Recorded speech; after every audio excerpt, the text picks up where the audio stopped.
derivatives unit on product, quotient, and chain rule. So I'm just going to go through to help you guys if you're getting stuck. So let's just start at the beginning. So the first thing I notice here is I have this multiplied by this. As soon as I have something multiplied by something, I have, normally I would use the product rule. In this case, we have a choice. If I wanted to, I could distribute first. So I'm actually going to distribute first in this one, but you can use either for either. So in this case, I'm going to do I'm going to distribute plus the power rule. So if I use this method, the first thing I'm going to do is, it's still f of x. I haven't taken the derivative, but I'm going to distribute. And when I do that, I'm going to get a positive 6x to the 7th. And this is x times x times x times x times x times x times an additional x times x. So that's going to be x to the 7th. When I multiply things with a common base, we just add their exponents. And then I'm going to have a minus 10x to the 5th. Okay. So that's the distribute part. Now I'm going to use the power rule. So I'm going to multiply by 7 and subtract 1. And then here I'm going to multiply by 5 and then subtract 1. Okay. I actually think this method is a little easier when you're dealing with polynomials, but there'll be times as you go through calculus where you kind of have to use the product rule. So here I have the same option. I could distribute and then use the power rule, but I'm going to use the product rule here just to show you how to do that. So when I do the product rule, it's first times the derivative of the second plus second times the derivative of the first. So here's the first. I'm going to multiply by the derivative of this. That's going to give me 16x to the 3rd plus 0. Okay, so first times the derivative of the second plus the second, all of this stuff, times the derivative of the first. Okay.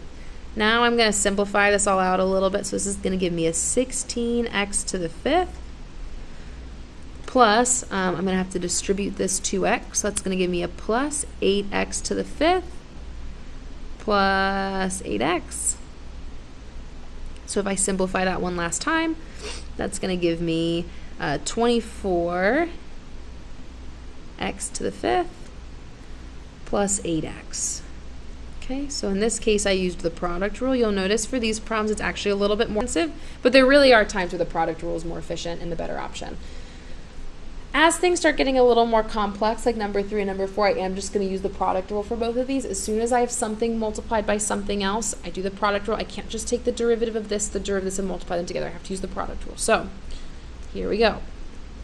I've got the first times the derivative of this. Well, that's just 2x minus 0, so 2x, plus the second times the derivative of the first. Well, the derivative of this is just going to be 1. This needs to get distributed. That's going to give me a 2x squared plus 2x. And then back here, I don't really have to distribute that 1. And for my last step, I'm just going to combine like terms. So I have a 2x squared and an x squared. I have a 2x. And that minus 5. Okay. When you box your answer, it's best to put f prime of x in front of it because you're showing that this is the derivative. It's not the original function rewritten in some way. Okay, this is going to get a little cute, but we can do this. So we're going to take the derivative. It's going to be the first. And just in case you guys are not sure what I'm talking about by first and second, I'm multiplying these two things together.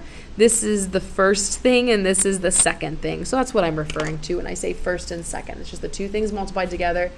So we've got the first times the derivative of the second. So it's going to be a 5x to the 4th minus 12x cubed. That's going to be a 0. So I did first times the derivative of the second plus the second, I just write it out, times the derivative of the first. Well, it's just going to become an 8x cubed. The derivative of a number is 0, so that just goes away. Okay, this is pretty gross. Ideally, we would FOIL it out. If this were a free response problem, you'd be able to leave like this. If it's multiple choice, I'd ask you to simplify it. So in this case, I'd say leave that like that. But for those of you that are interested, I guess I could FOIL this out real fast. And by real fast, I mean it'll take a second. So this is going to be 10x to the 8th minus 24x to the 7th minus 25x to the 4th plus 60x cubed plus, now this is just going to distribute to all of those. It's going to be 8x to the 8th minus 24x to the 7th plus 56x cubed. So let's see what I've got here. I've got x to the 8ths here and here. So that's going to give me 18 x to the 8th.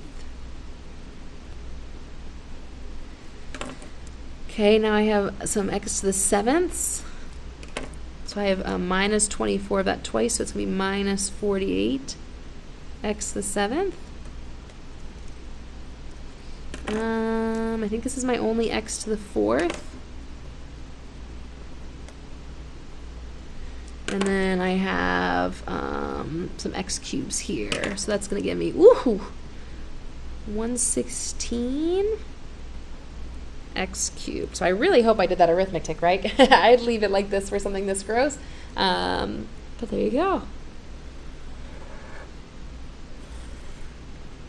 Okay, so these 4 problems were all product rules. Sometimes it's helpful to distribute first.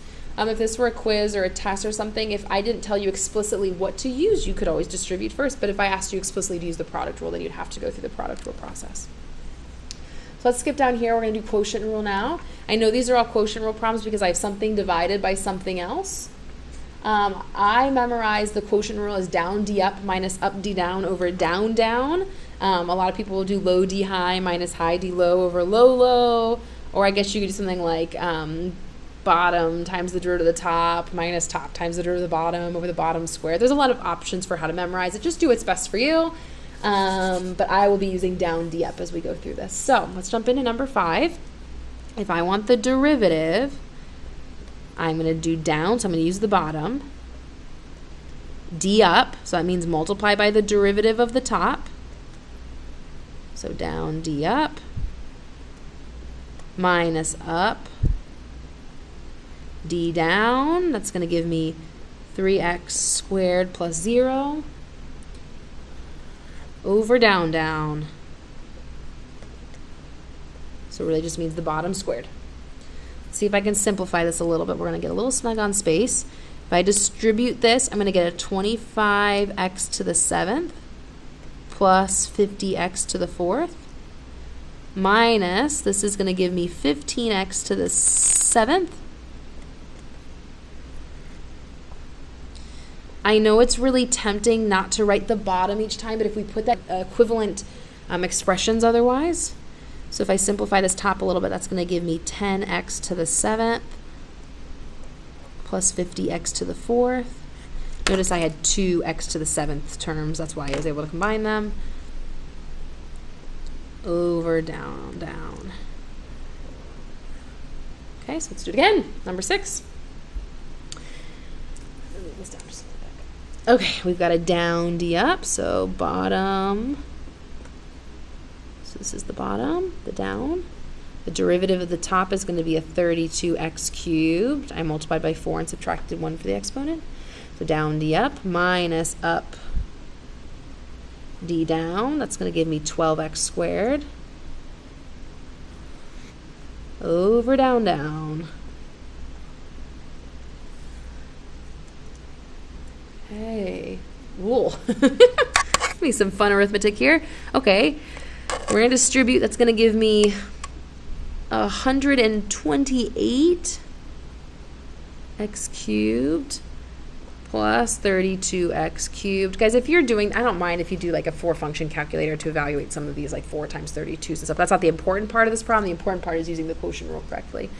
So we have all of this. That's going to give me 96. Oh, sorry, I made a mistake here. Sorry, when I multiply these together, it's 128x to the 6th, because I had x cubed and x cubed, plus 32x cubed. Now I have a minus 96x to the 6th. Normally the denominator we just leave the way it is. but I can simplify the numerator a little bit. So I have a 128 here minus 96. So in my head, the way I do this math is I have 28 more than 100, and this is 4 less than 100. So together that's 32, if that makes sense. So this is 28 away from 100, this is 4 away from 100. So when I subtract those, that'll give me 32 plus 32x cubed. It looks like we could do some factoring here, but we're not going to. Okay, there you go.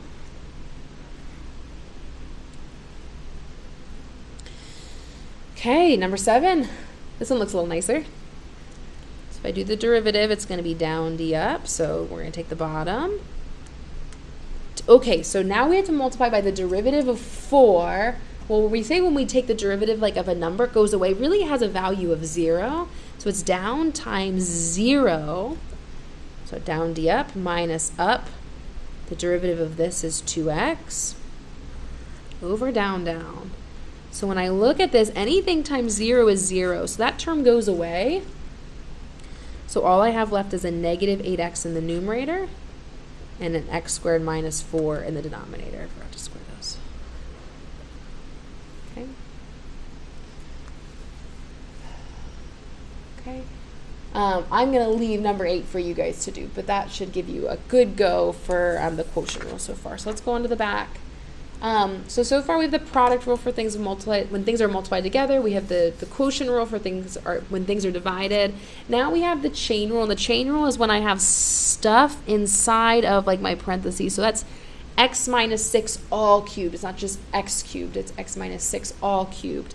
And I said, in class we put that in red. We said that's my outside. And my chain rule, to find the derivative, I do the derivative of the outside, I plug in the inside times the derivative of the inside. So let's go through that process. We start with the derivative of the outside, or the derivative of the red. Well, that just means to bring down that 3 and drop the exponent by 1. So that's the derivative of my outside function, which is something cubed. So the chain rule says do the derivative of the outside, plug in the inside. And now I'm going to multiply by the derivative of the inside. Well, the derivative of this is just going to be 1. Well, if I just simplify that a little bit, that's just going to be 3 times the quantity x minus 6 squared. Okay, so let's look at number 10. Number 10 has an outside function. It's 2 times this stuff squared. And then this is the stuff on the inside. So if I start with my chain rule, it says take the derivative of the outside. So I'm going to multiply by 2 and then drop it by 1. So that's just going to become 1. So the derivative of the outside. Now I'm going to plug in the inside times the derivative of the inside. Well, the derivative of this stuff on the inside is going to be a 2x plus 1. So I'm actually just going to leave it like this. Normally we put the bigger terms at the end. That's why I just moved that there. You could distribute that 4 if you wanted to into this, so you'd have an 8x plus 4, but you really don't need to if you don't want to. Okay, so the same thing for number 11. My outside is 5 times the quantity, or something, to the 6th power. So when I do the chain rule, I'm going to start with the outside. So I'm going to multiply by the 6. And then I'm going to drop the degree by 1. So it's the derivative of the outside. I'm going to plug in the inside. But now I need to multiply by the derivative of the inside. So the derivative of this will be 2x minus 3. Okay. And I'm just going to rewrite it. It's common to put the smaller terms, or this one's to the 1st power and then this one's to the 5th power. So it's normally going to be in this order. I'm going to leave the challenge problem for you guys to try on your own. That's why it's a challenge problem, so give it a go. I think it's a good problem. I'll give you a hint that you might have to use more than one of our derivative rules to complete it. Okay. So let's do some of these together. We're going to use these tables to answer some questions. So it says, this says evaluate h prime. Well, right now I have h. To get h prime, I have to take the derivative. So if I want h prime, I notice I have 2 things multiplied together. That means I have to use the product rule, where this is the first thing, this is the second thing. So I'm going to do the first times the derivative of the second plus the second times the derivative of the first. We specifically want to know what this is when it's evaluated at 3.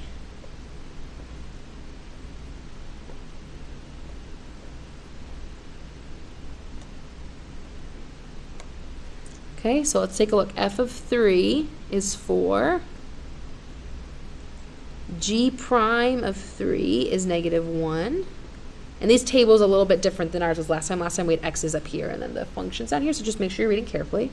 Plus, we have G of 3 is 3. And F prime of 3 is 1/2.